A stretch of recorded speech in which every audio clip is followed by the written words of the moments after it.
कहते हैं ये वंदे मातरम में तो कोई दुर्गा की कोई और किसी मंदिर की कोई मठ की पूजा कर रहा है। हम भारत माता को ही कह रहे वही दुर्गा है, वही लक्ष्मी है, वही हमारे लिए धर्म है, वही विद्या है, वही हमारा मंदिर है, वही हमारे 10 प्रहारों को धारण करने वाली है, वही हमारे लिए अप्रतिम है, वही हमारी इष्ट है, अभिष्ट है। तो जो लोग इस वंदे मातरम में देवी देवता मठ मंदिर इसको देख रहे हैं, मुझे लगता है वो संस्कृत से और संस्कृति से अनभिज्ञ हैं। उनको थोड़ी संस्कृत पढ़ लेनी चाहिए और थोड़ा उनको बोध होना चाहिए कि हमने भारत माता को सारी उपमाएं दी। हम मेरा मठ, मेरा मंदिर, मेरी पूजा, मेरा कर्तव्य, मेरा मंतव्य, मेरा गंतव्य, मेरा धर्म, मेरा सर्वस्व मेरी भारत माता है। ये वंदे मातरम का अर्थ है। अब उसको लोग ना समझ करके अरे भारत मेरी विद्या है, तुम ही विद्या, तुम ही धर्म, तुम ही हृदय, तुम ही मर्म, तुम्हार प्रतिमा घड़ी मंदिर है, तो सब कुछ जब हमारी वाणी विद्या दायिनी माँ तुम ही हो, तो हमने वहां कोई सरस्वती की उपासना नहीं की, कोई दुर्गा की उपासना नहीं की है। जो ये कहते हैं अबला के नु माँ, ये तो बोले अरे कौन कहता माँ तुम अबलाओ? तो माँ की उपासना को मठ मंदिरों से देवी देवताओं से जोड़ करके फिर ये कहना कि ये तो इस धर्मी संस्कृति के विरोध में, ये सब बौद्धिक दिवालियापन है, ये ठीक नहीं। बड़ा कुछ भी नहीं है। माता भूमि पुत्र हम पृथिव्याः जननी जन्म भूमि स्वर्गादि भी गरीय से हम उपासक हैं। वन नेशन वन इलेक्शन से शिक्षा तंत्र में भी सुधार होगा, क्योंकि 6 महीने साल भर में इलेक्शन ही चलते रहते हैं, उससे और विकास योजनाएं भी बाधित होती हैं। तो वन नेशन वन इलेक्शन का होने से हमारे जो गुरुजन जो लगभग उनका 30% समय तो चुनाव कराने में लग जाता है, बच्चों को पढ़ाएंगे, देश आगे बढ़ेगा। और कुछ राजनेताओं को ऐसा लगता है कि स्टेट पार्टियां उनका कहीं मोक्ष ना हो जाए। इस देश का वोटर को आप उसको बेवकूफ मत समझिए। देश का वोटर बहुत समझदार है। स्टेट में किसको चुनना है, केंद्र में किसको चुनना है, और किसको कौन सी ऐसी पार्टी है जिसको स्टेट और जो है नेशन दोनों में एक साथ चुनना है, उसका निर्णय उसको करने दीजिए।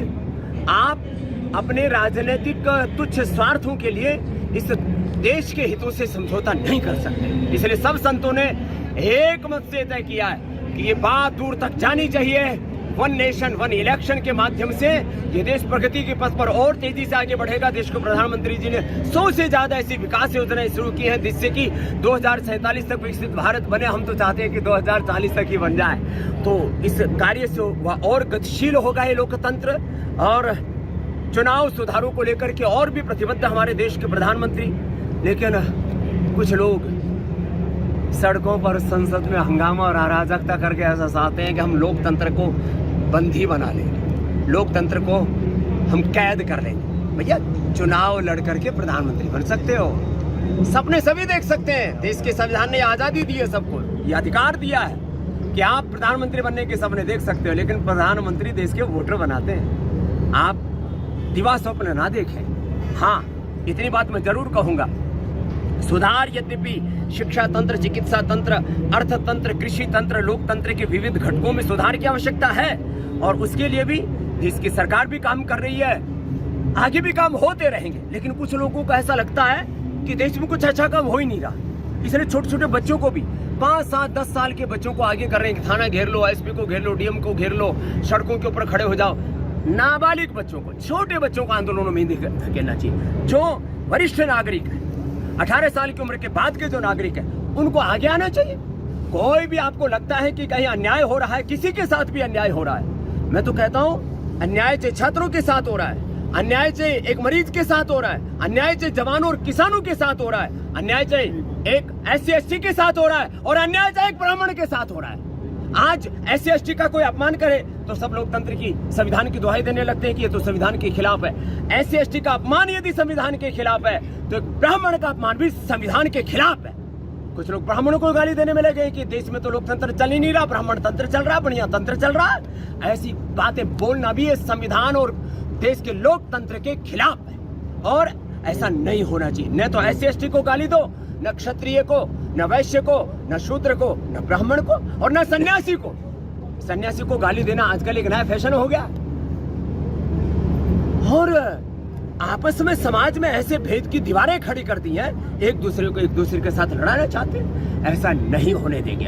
हमने ठाना है कि हम भारत को दुनिया का श्रेष्ठतम देश बनाएंगे, भारत की करेंसी को दुनिया की श्रेष्ठतम करेंसी, भारत की शिक्षा चिकित्सा व्यवस्था को दुनिया की श्रेष्ठतम शिक्षा चिकित्सा व्यवस्था। इसलिए मैंने कहा one nation one election, one nation one education system.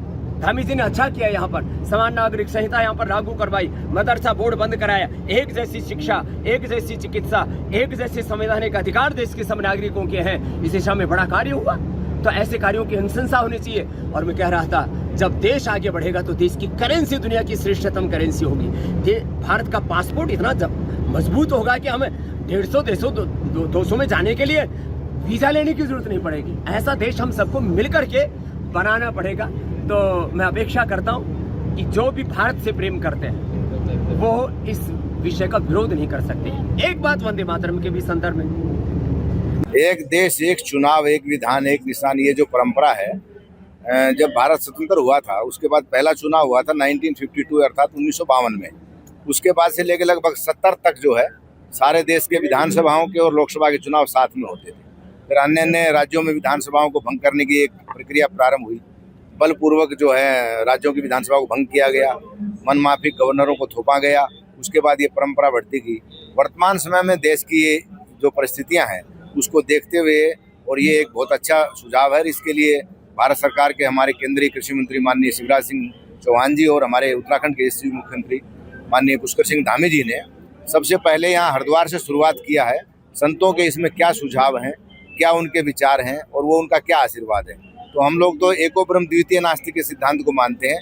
अगर सारे देश में एक साथ चुनाव होता है, 6 महीने का एक समय निर्धारित कर दिया जाए, सभी दलों के जो वरिष्ठ नेता है वो मिल करके कि एक बार लोकसभा का चुनाव, 2 महीने बाद विधानसभाओं का, उसके बाद में नगर पंचायत नगर पालिकाओं के 6 महीने खाली चुनाव, उसके बाद विकास के काम में लगे रहें, क्योंकि सारा प्रशासन उसमें जो है बंधक हो जाता है। हर राज्य में कहीं देखो जहाँ आचार संहिता लगी रहती है। तो विकास को, अगर भारत को विकसित भारत बनाना है तो इसके लिए एक चुनाव एक देश का जो नियम है वो स्वागत योग्य है और हम सब लोग इसका स्वागत करते हैं। पहले लोकसभा में ये प्रस्ताव आएगा, पास होगा, उसके बाद राज्य की विधानसभाओं में इसको पास कराना पड़ेगा, क्योंकि संविधान संशोधन एक नया कानून बनाना है। तो जब तक 2/3 बहुमत के आधार पर ये नहीं होगा, लागू नहीं हो सकता। वार्तालाप होना अच्छी बात है लोकतंत्र में। संवादहीनता समस्याओं को जन्म देती है, लेकिन संवाद समस्याओं को हल करता है। इसलिए एक संवाद की शुरुआत हुई है और हरिद्वार से जब भी किसी आंदोलन की शुरुआत होती है और राम जन्मभूमि का आंदोलन हो, वो मुझे आशा है कि सिरे चढ़ेगा। सभी संत अपना अपना इसमें आशीर्वाद देंगे। माननीय मुख्यमंत्री जी को और भारत सरकार के कृषि मंत्री शिवराज सिंह जी को पुनः एक बार हरिद्वार आगमन पर और संतों के साथ प्रथम गोष्ठी करने पर बहुत बहुत शुभ आशीर्वाद, आभार। और इस पे जो चिंतन चल रहा है हरिद्वार की धरती से चल रहा है और हमारे धर्म गद्दी के बीच में बैठ करके चिंतन हो रहा है, निश्चित रूप से एक बड़ा संदेश है राष्ट्र के लिए। और जिस तरह से तमाम राष्ट्र के हित में तमाम कानून आए और लागू हुए, हम आशा करते हैं कि जो एक चुनाव एक राष्ट्र एक चुनाव का जो हमारा चिंतन है वो भी हमारे कानून के रूप में सामने आएगा। इससे हमारे देश के अंदर लोकतंत्र और मजबूत होगा।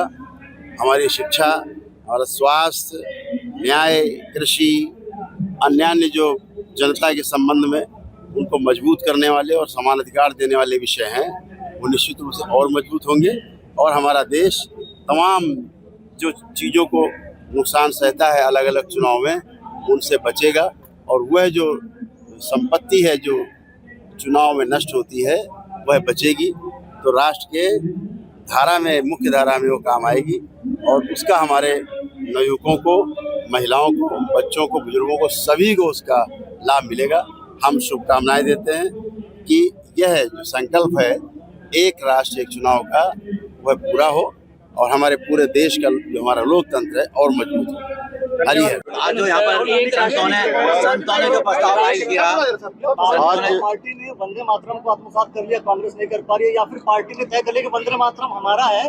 देखिए, कांग्रेस ने 1937 में भी अपने अधिवेशन में मुस्लिम लीग के दबाव में तब भी वंदे मातरम को बांटा था और आज भी तुष्टीकरण की नीति के कारण से, अपने वोट बैंक की राजनीति के कारण से वो वंदे मातरम इसको गाते हुए देश की आज़ादी के लिए, देश को स्वतंत्र कराने के लिए लाखों लोगों ने, लाखों शहीदों ने, लाखों आंदोलनकारियों ने अपने प्राणों का बलिदान कर दिया, उसका उन्होंने अपमान किया। और देवभूमि उत्तराखंड में अगर ये जो 5वां पैरा है उसमें जिसमें हमारे देवी देवताओं का भी जो है वंदन किया गया है, तो मैं तो कांग्रेस के लोगों से पूछना चाहता हूँ यहाँ उत्तराखंड के उनको पूछना चाहिए कि क्या देवी देवताओं का अपमान उनको अच्छा लग रहा है।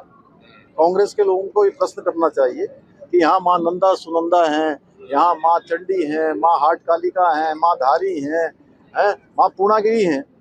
हमारे यहाँ तो घर घर में जो है देवी देवताओं का वास है, पूरे देवभूमि कहा जाता है।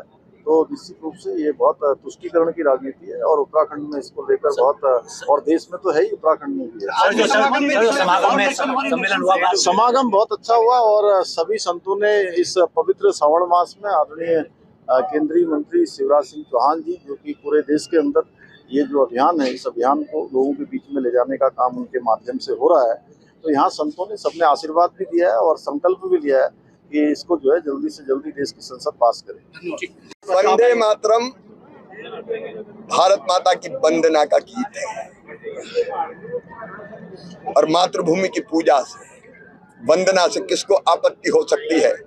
1937 में मुस्लिम लीग के दबाव में कांग्रेस ने यह फैसला किया था कि वंदे मातरम के टुकड़े कर दिए थे, 2 टुकड़े, और वही पहले बाद में भारत के विभाजन का, हमारे देश के विभाजन का आधार बना था। अब फिर वंदे मातरम के टुकड़ा करने का अपराध और पाप कांग्रेस कर रही है। देश इसको सहन नहीं करेगा। फिर से देश को बांटने की साजिश सफल नहीं होने दी जाएगी। दरबार का ऑफिशियल चैनल करौली सरकार ईश्वरीय चिकित्सा विज्ञान केंद्र चैनल को जरूर सब्सक्राइब करें। नमः शिवाय।